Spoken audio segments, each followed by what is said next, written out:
de Deus. Deus é o infinito. Provas da existência de Deus e atributos da divindade. Deus e o infinito. É o que vamos falar no primeiro capítulo. Número 1. Que é Deus? Resposta. Deus é a inteligência suprema, a causa primária de todas as coisas. Número 2. Que se deve entender por infinito? Resposta. O que não tem começo e nem fim, ou desconhecido. Tudo o que é desconhecido é infinito. Número 3. Poderia-se dizer que Deus é o infinito? Definição incompleta, que é a resposta, né? Pobreza de linguagem humana, insuficiente para definir o que está acima da linguagem dos homens. Deus é infinito em suas perfeições, mas o infinito é uma abstração. Dizer-se que Deus é o infinito é tomar o atributo de uma coisa pela mesma coisa. É definir uma coisa que não está conhecida por outra que não está mais do que a primeira. Mas sobre o livro, a gente está falando sobre o livro de Perguntas e Respostas de Allan Kardec. Então, vamos falar agora das provas da existência de Deus.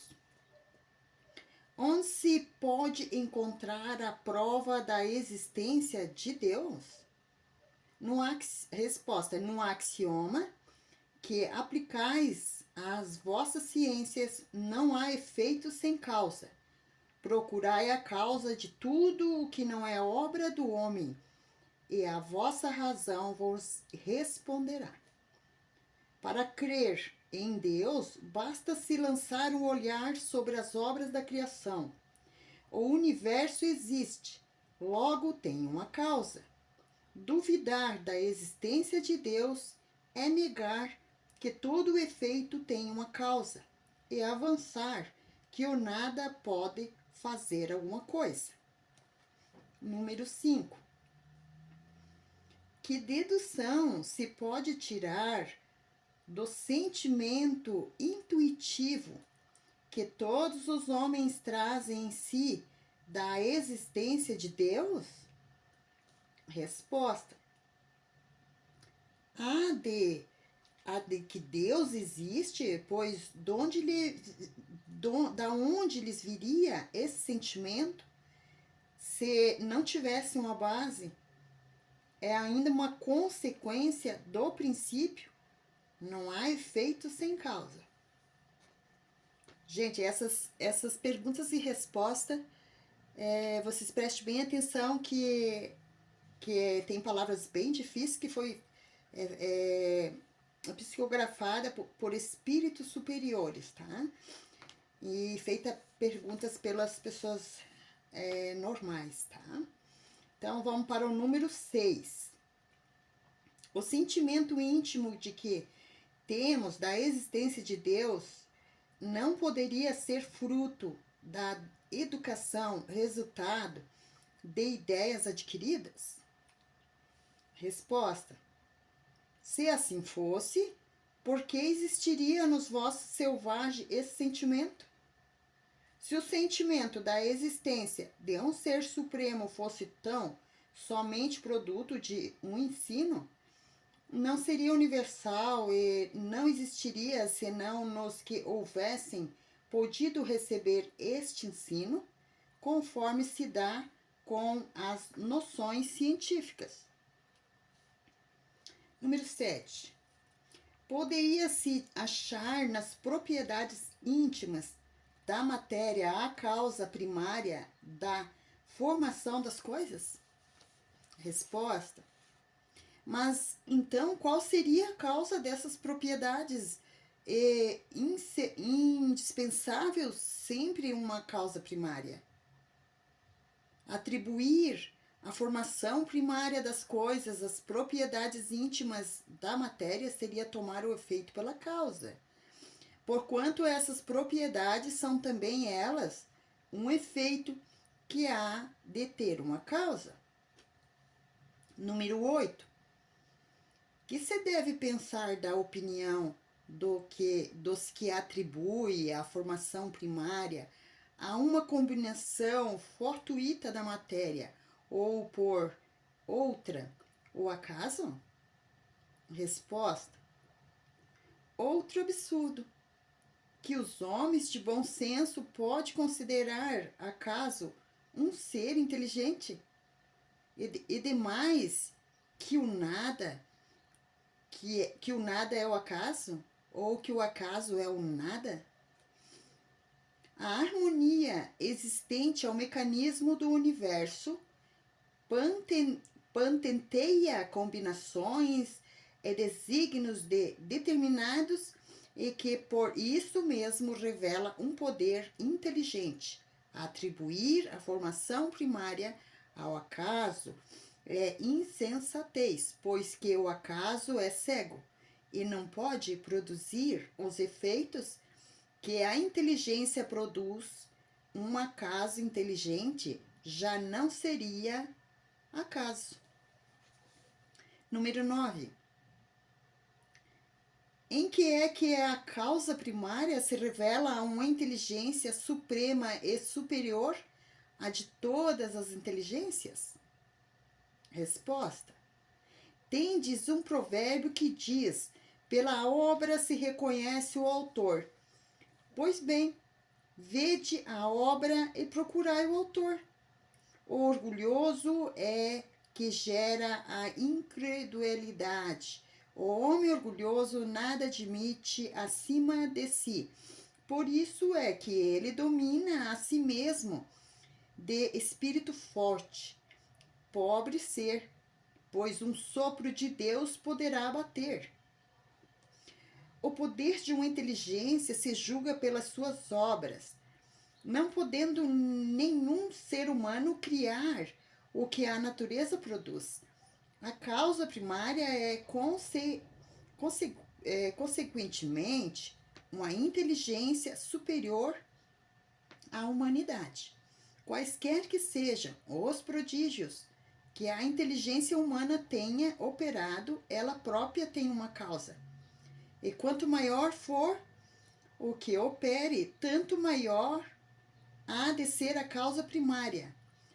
Aquela inteligência superior é que é a causa primária de todas as coisas, seja qual for o nome que vocês deem.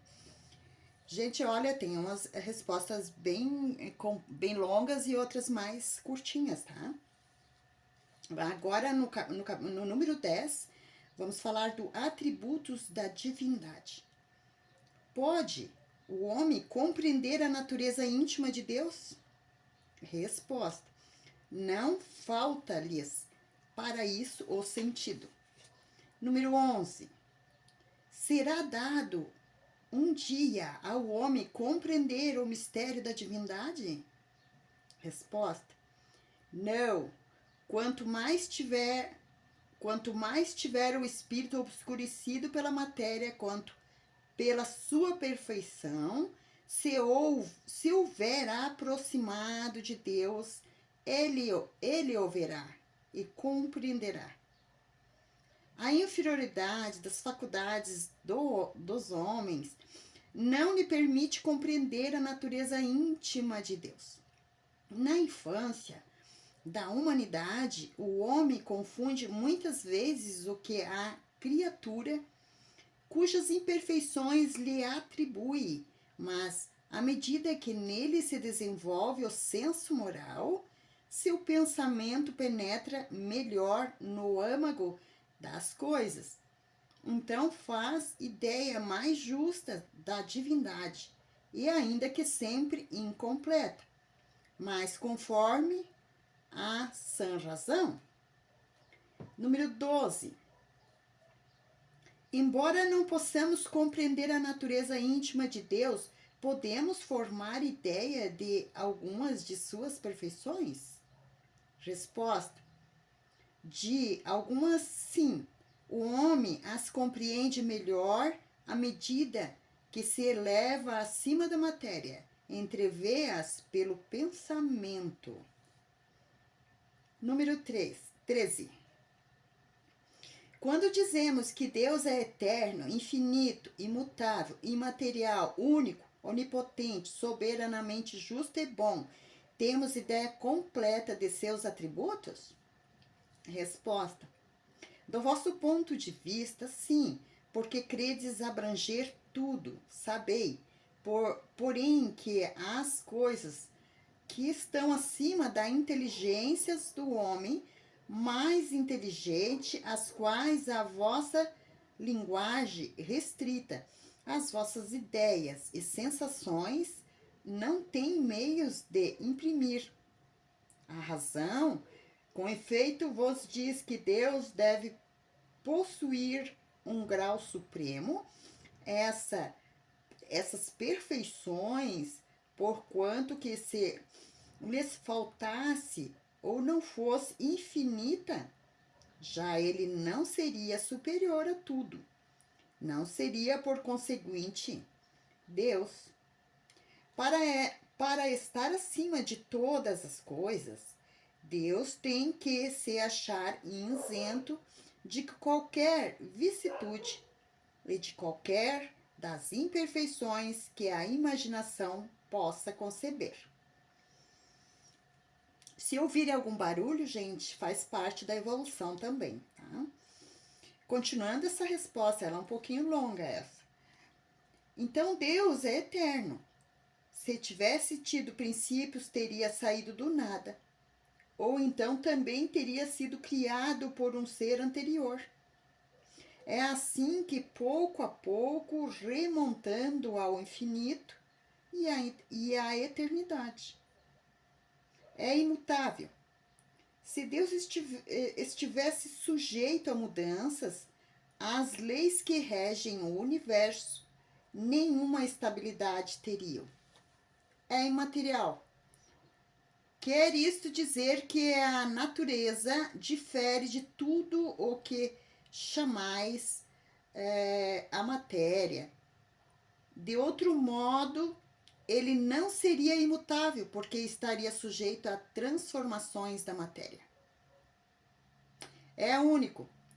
Se muitos desses deuses, se muitos deuses, né, houvesse, não haveria unidade de vistas, nem unidade de poder na ordenação do universo. É onipotente, Ele é, porque é único.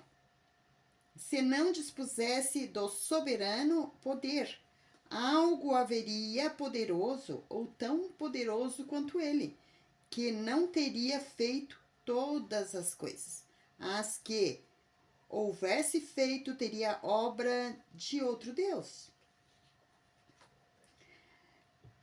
Lembrando, gente, que a gente fala os deuses, os santos, os anjos, a gente vai falar mais pra frente ainda dos anjos, dos espíritos superiores, tudo. Mas que Deus é o único e que manda em todos os outros, né? Que nós chamamos de deuses e deusas, como Jesus falou, né? Mas existe um Deus único, que é o todo, o universal, né? Continuando essa resposta, então ele é soberanamente justo e bom. A sabedoria providencial das leis divinas se revela, assim, nas mais pequeninas coisas, como na maioria, e essa sabedoria não permite se duvide nem da justiça, nem da bondade de Deus. Agora vamos falar um pouquinho de panteísmo, continuando nessa mesma capítulo, né? Nessa mesma início, que é o número 14. A pergunta 14. Deus é um ser distinto ou será, como opinam alguns, a resultante de todas as forças, de todas as inteligências do universo reunidas? Resposta: Se fosse assim, Deus não existiria, porquanto seria efeito e não a causa. Ele não pode ser ao mesmo tempo uma coisa e outra. Deus existe, disso não podeis duvidar. E é o essencial. Crede-me, não vades além, não vos percai num labirinto donde não lograreis sair. Isso não vos tornaria melhores, antes um pouco mais orgulhosos, pois que acrediteis saber quando na realidade nada sabereis. Deixais consequentemente de lado todos esses sistemas, tendes bastante coisa que vos tocam mais de perto, a começar por vós mesmo. Estudai as vossas próprias imperfeições, a fim de vos libertardes dela, o que será mais útil do que pretenderdes penetrar no que é impenetrável. Número 15. Que se deve pensar da opinião segundo a qual todos os corpos da natureza, todos os seres, todos os globos do universo seriam partes da divindade e constituiriam em conjunto a própria divindade. Ou por outra, que se deve pensar da doutrina panteísta? Resposta: não podendo fazer-se Deus, o homem que... Desculpa, tá? Não podendo fazer-se Deus, o homem que quer, ao menos ser uma parte de Deus. Tem perguntas, tem resposta bem mais difícil que a pergunta. Então, vamos para número 16. Pretende-se os que professam essa doutrina achar a demonstração de alguns dos atributos de Deus, sendo infinitos os mundos, Deus é por isso mesmo infinito, não havendo o vazio ou nada em parte alguma. Deus está por toda parte, estando Deus em toda parte, pois que tudo é parte integrante de Deus. Ele dá a todos os fenômenos da natureza uma razão de ser inteligente, que se pode opor a este raciocínio? A resposta, né? A razão reflete maduramente e não vos será difícil reconhecer-lhe o absurdo. Esta doutrina faz de Deus um ser material que, embora dotado de suprema inteligência, seria um ponto grande ou que somos em ponto pequeno. Ora, transformando-se a matéria incessantemente, Deus, se houvesse assim nenhuma estabilidade, teria, achar-se-ia sujeito a todas as vicissitudes, mesmo a todas as necessidades da humanidade. Faltar-lhe-ia um dos atributos essenciais da divindade, a imutabilidade. Não se podem aliar as propriedades da matéria à ideia de Deus, sem que ele fique rebaixado ante a nossa compreensão, e não haverá sutileza das sofismas que seguem a resolver os problemas da sua natureza íntima. Não sabemos tudo o que ele é, mas sabemos o que ele não pode deixar de ser. E o sistema de que tratamos está em contradição com as suas mais essenciais propriedades. ele confunde o Criador com a criatura, exatamente como faria quem pretendesse que engenhosa máquina fosse parte integrante do mecanismo que a imaginou. A inteligência de Deus se revela em suas obras como a de um pintor no seu quadro, mas as obras de Deus são o próprio Deus. Como quadro, não é o pintor que o concebeu e o executou. Então, vamos para a outra parte, tá? Para pergunta número 17, que vai falar dos elementos gerais do universo. Do conhecimento, do princípio e das coisas. Número 17, pergunta. É dado ao homem conhecer o princípio das coisas? A resposta: não. Deus não permite que ao homem tudo seja revelado neste mundo. Número 18. Penetrará o homem um dia o mistério das coisas que lhe são ocultas? Resposta: o véu se levanta aos olhos à medida que ele se depura, mas para compreender certas coisas são-lhe precisas faculdades que ainda não possuis. 19. Não pode o homem, pelas investigações científicas, penetrar alguns dos segredos da natureza? Resposta: a ciência lhe foi dada para seu adiantamento em todas as coisas. Ele, porém, não pode ultrapassar os limites que Deus os estabeleceu. Quanto mais consegue o homem penetrar nestes mistérios, tanto maior admiração lhe devem causar o poder e a sabedoria do Criador.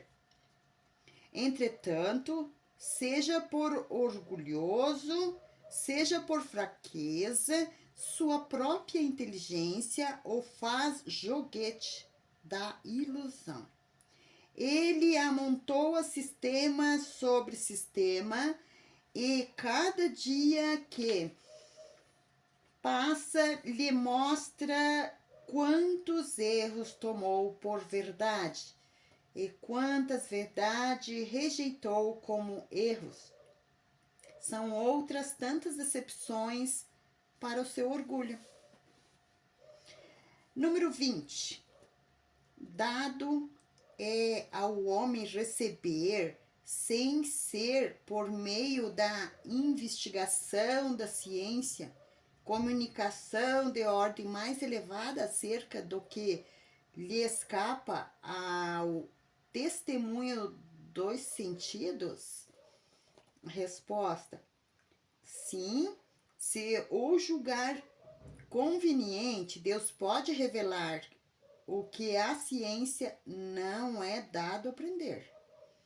Por essas comunicações é que o homem adquire, dentro de certos limites, o conhecimento do seu passado e do seu futuro.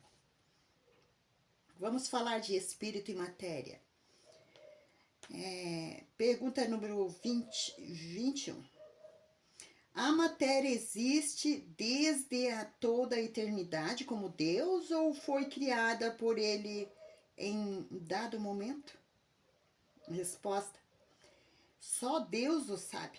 Há uma coisa, todavia, que a razão vos deve indicar. É que Deus, modelo de amor e caridade, nunca esteve inativo. Por mais distante que logreis figurar o início de sua ação, podereis concebê-lo ocioso, um momento que seja? Pergunta número 22. definir-se-á geralmente a matéria como o que tem extensão, o que é capaz de nos impressionar os sentidos? O que é impenetrável? São exatas essas definições? Resposta: do vosso ponto de vista, elas são, porque não falais senão dos que conheceis, mas a matéria existe em estado que ignorais. Pode ser, por exemplo, tão etérea e sutil que nenhuma impressão vos cause os sentidos. Contudo, é sempre matéria. Para vós, porém, não seria. Gente, se vocês não entender, vocês voltam um pouquinho e repete, tá? Então, existe aqui nessa pergunta 22 mais sobre ela, tá? Mais respostas sobre ela. Então, fala aqui da parte A. Então, que definição podeis dar à matéria? Essa pergunta de número 22 está tudo dentro, tá? Que definição podeis dar à matéria? A matéria é o laço que prende o espírito e é o instrumento de que este serve e sobre a qual, ao mesmo tempo, exerce sua ação. Deste ponto de vista, poder-se dizer que a matéria é o agente, o intermediário, com o auxílio do qual e sobre o qual atua o próprio espírito. 23, pergunta 23. O que é o espírito? Resposta: o princípio inteligente do universo. Princípio inteligente do universo. A, né? A quer dizer A, B, C, né? Que daí vai começar a resposta, né? Da pergunta 23. O que é o espírito? Qual a natureza íntima do espírito? Não é fácil analisar o espírito com a vossa linguagem. Para vós, ele nada é, por não ser palpável. Para nós, entretanto, é alguma coisa. Ficais sabendo coisa nenhuma, é o nada, e o nada não existe. Pergunta 24. É o espírito sinônimo da inteligência? Resposta: a inteligência é um atributo essencial do espírito. Uma e outra, porém, se confundem num princípio comum, de sorte que para vós são a mesma coisa. Pergunta 25. O espírito, independente da matéria, ou é apenas sua propriedade desta? Como as cores são da luz e o som é do ar? Resposta: são distintos uma do outro.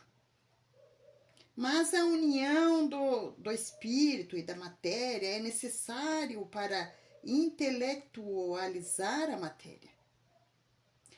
Essa união é igualmente necessária para a manifestação do espírito? Gente, essa pergunta ainda está dentro da pergunta 25, tá? Então, entendemos aqui, por espírito, o princípio da inteligência, a abstração feita das individualidades que por este nome se designam. É necessário a vós outro, porque não tendes organização apta a perceber o espírito sem a matéria. A isto não são apropriados os vossos sentidos. Pergunta número 26. Poder-se-á conceber o espírito sem a matéria e a matéria sem o espírito? Olha a pergunta, gente. Resposta. Poder-se é fora de dúvida pelo pensamento. Olha que ótimo, pelo pensamento, gente. 27. Número 27. Há, então, dois elementos gerais do universo, a matéria e o espírito? Resposta: sim, e acima de tudo, Deus, o Criador, o Pai de todas as coisas. Deus é o espírito e matéria, constitui o princípio de tudo o que existe, a Trindade universal. Mas ao elemento material se tem com juntar o fluido universal, que desempenha o papel de intermediário entre o espírito e a matéria propriamente dita, por demais grosseira para que o espírito possa exercer ação sobre ela, embora de certo ponto de vista seja lícito classificá-lo como o elemento material. Ele se distingue destes por propriedades especiais. Se o fluido universal fosse positivamente matéria, razão, não haveria para que também o espírito não o fosse. Está colocado entre os espíritos e a matéria. É o fluido como a matéria é matéria, e sucessivamente pelas suas inumeráveis combinações com esta e sobre a ação do espírito, de produzir a infinita variedade das coisas de que apenas conheceis uma parte mínima.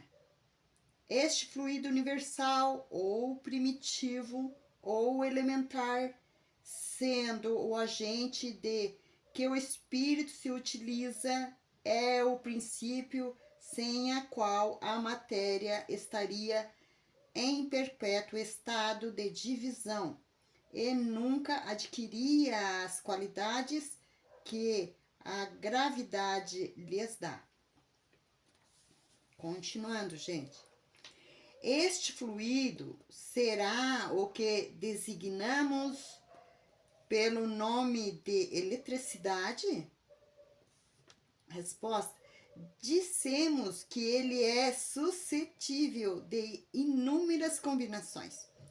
O que chamais fluido elétrico, fluido magnético, são modificações do fluido universal, que é propriamente falando, senão matéria, mais perfeita, mais sutil e que se pode considerar independente.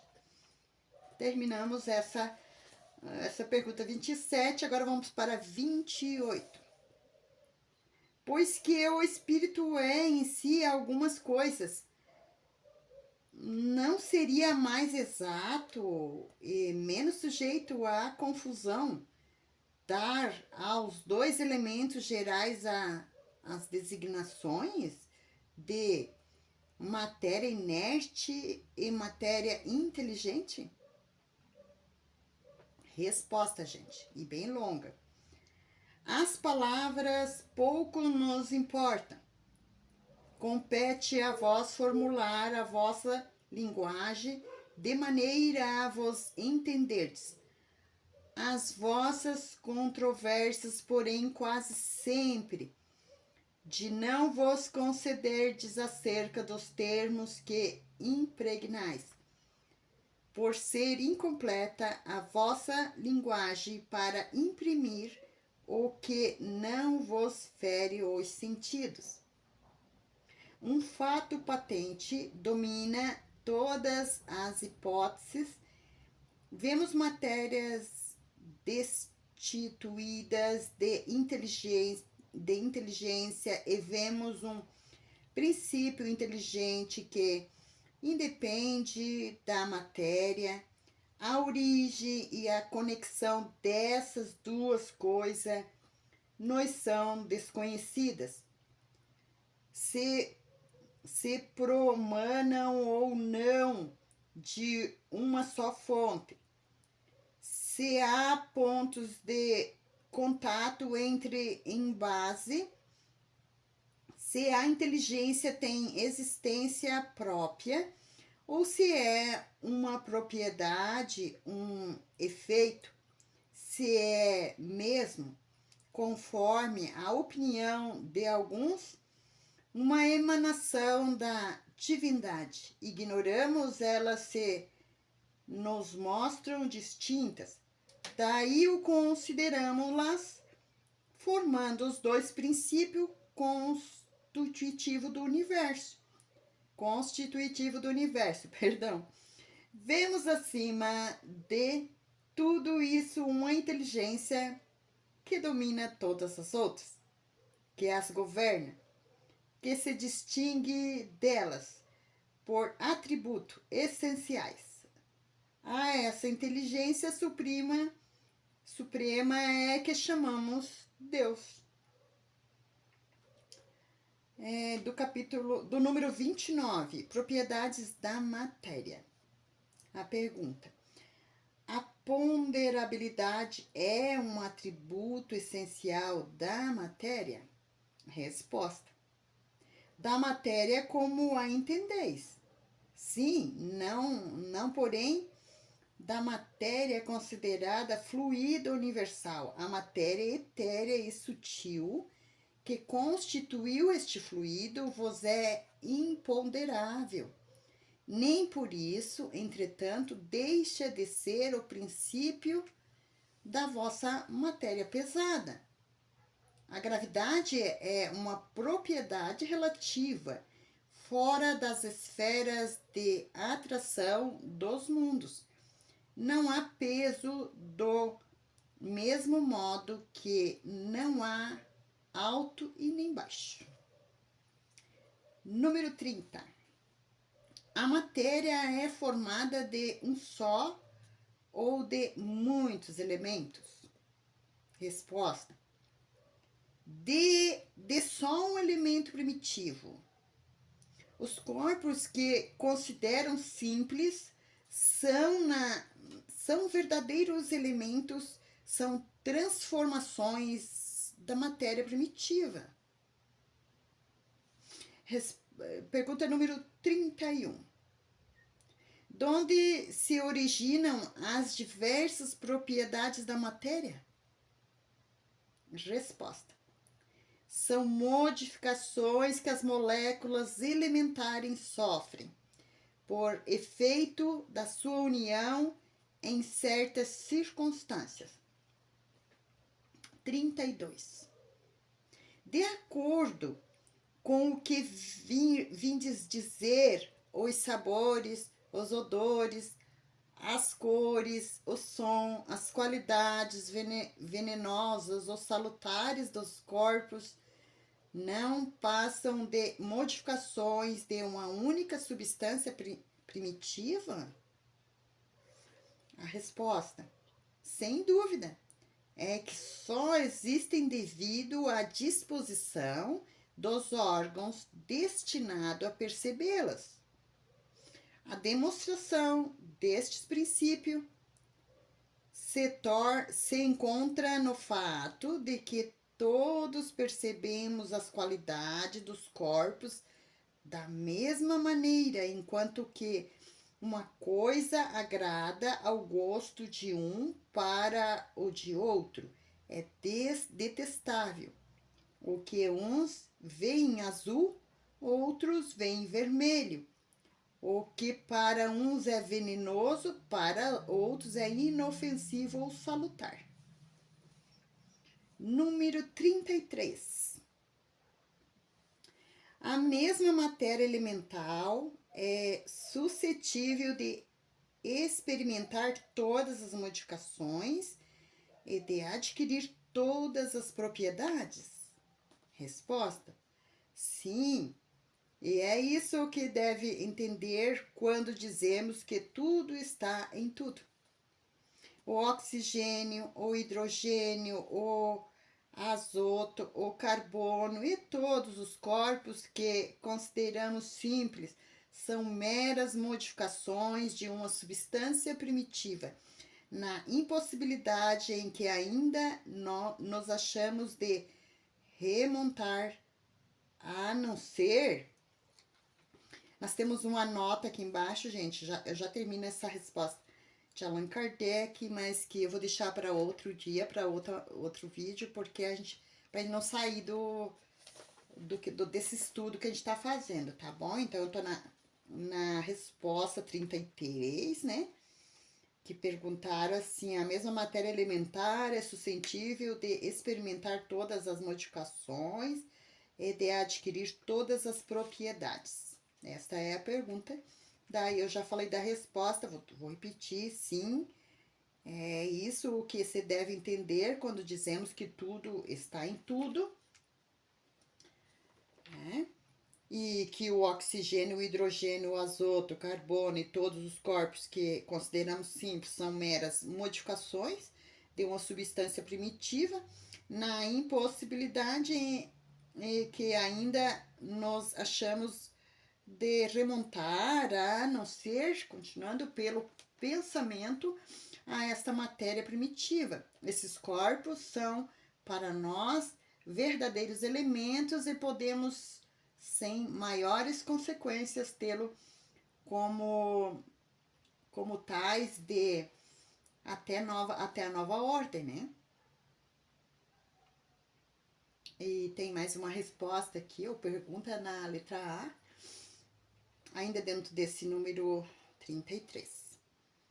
Não parece que esta teoria dá razão aos que não admite na matéria senão duas propriedades essenciais: a força e o movimento, entendendo que de todas as demais propriedades não passam de efeitos secundários, que usariam conforme a intensidade da força e a direção do movimento?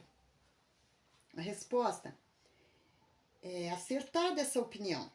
Falta somente acrescentar, e conforme a disposição das moléculas, como mostra, por exemplo, um corpo opaco que pode tornar-se transparente e vice-versa. Pergunta 34. As moléculas têm por forma determinada? Olha a pergunta, gente. As moléculas têm por forma determinada? A resposta: certamente. As moléculas têm uma forma, porém não sois capazes de apreciá-la. Mais uma pergunta dentro dessa pergunta. Essa forma é constantemente ou variável? Resposta: constantemente. As das moléculas elementares primitivas, variável a das moléculas secundárias, que mais não são de que se aglomerações das primeiras. Porque o que chamais moléculas, ainda longe está da molécula elementar. Vamos falar um pouquinho do espaço universal. Fica na pergunta 35. O espaço universal é infinito ou limitado? Resposta: infinito supõe-se limitado, que haverá para lá de seus limites. Isso de confundi-lo a razão, bem eu sei, no entanto, a razão te diz que não pode ser de outro modo. O mesmo se dá com o infinito em todas as coisas. Não é na pequenina esfera em que vos achais que podereis compreendê-lo. supondo se limite o espaço, por mais distante que a imaginação o coloque. A razão diz que, além deste limite, algumas coisas e assim gradativamente até o infinito, porquanto, embora estas algumas coisas fosse o vazio absoluto, ainda seria o espaço. Pergunta 33. O vácuo absoluto existe em alguma parte no espaço universal? Resposta: não há vácuo.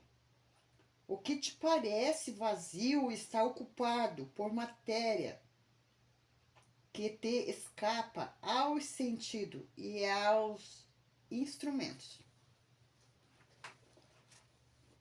Vamos falar da criação, ainda da pergunta agora 37, sobre a criação, formação dos mundos. Uma pergunta aqui, começando na 37. O universo foi criado ou existe de toda a eternidade como Deus? Resposta: é fora de dúvida que ele não pode ter sido feito a si mesmo. Se existisse como Deus de toda a eternidade, não seria obra de Deus. Diz-nos a razão não ser possível que o universo se tenha feito a si mesmo, e que não podendo também ser obra do acaso, há de ser obra de Deus? Pergunta 38. Como criou Deus o universo? Para me servir de uma resposta, né? Para me servir de uma expressão corrente, direi, pela sua vontade. Nada caracteriza melhor esta vontade onipotente do que estas belas palavras, que depois você pode estar procurando em Gênesis, tá, gente? 1.3. Deus disse: façai-se a luz. E a luz foi feita. Está em Gênesis, tá? Então, outra pergunta aqui, que é a 39. Podemos conhecer o modo de formação dos mundos? Tudo que a este respeito se pode dizer, podeis compreender, é que os mundos formam pela condensação da matéria disseminada no espaço. Gente, essa é a resposta do 39, tá? Desculpa aí, que às vezes eu pulo, esqueci de falar. Então, vamos para a pergunta, que é de número 40, e em seguida a resposta. Serão os cometas, como agora se pensa, um começo de condensação da matéria, mundo, em vias de formação? Resposta: isso está certo. Isso está certo. Absurdo, porém, é acreditar na influência deles.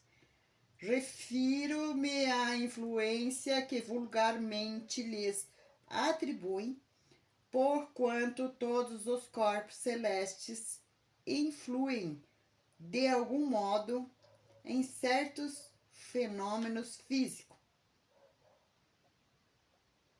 Certo, gente? Pergunta 41. Pode um mundo completamente formado desaparecer e disseminar-se de novo no espaço, a matéria que o compõe? Resposta: sim, Deus renova os mundos como renova os seres vivos. 42. Poder-se conhecer o tempo que dura a formação dos mundos da Terra, por exemplo? Resposta: nada te posso dizer a respeito, porque só o Criador o sabe. E bem louco será que quem pretenda sabê-lo ou conhecer, que números de séculos dura essa formação. Gente, a gente vai continuar, tá? No próximo capítulo, vamos falar da formação dos seres vivos. Vai ser um estudo bem longo. Quem quiser continuar no meu canal, a gente vai estar fazendo esse tipo de estudo para a gente obter mais conhecimento. Isso servirá para mim mesmo, que eu já li inteiro esse livro, mas preciso de novo, porque aqui tá todo ouro, todo conhecimento, para depois assim a gente vir descobrindo nossos talentos, né? E então, daí no próximo vídeo, para não ficar muito longo, eu dou continuidade. E daí quem quiser continuar no meu canal, continua. Quem quiser se inscrever, se inscreva. Quem quiser desescrever, desescreva. Tá bom, meus amores? Tá bom? Um beijo a todos e até!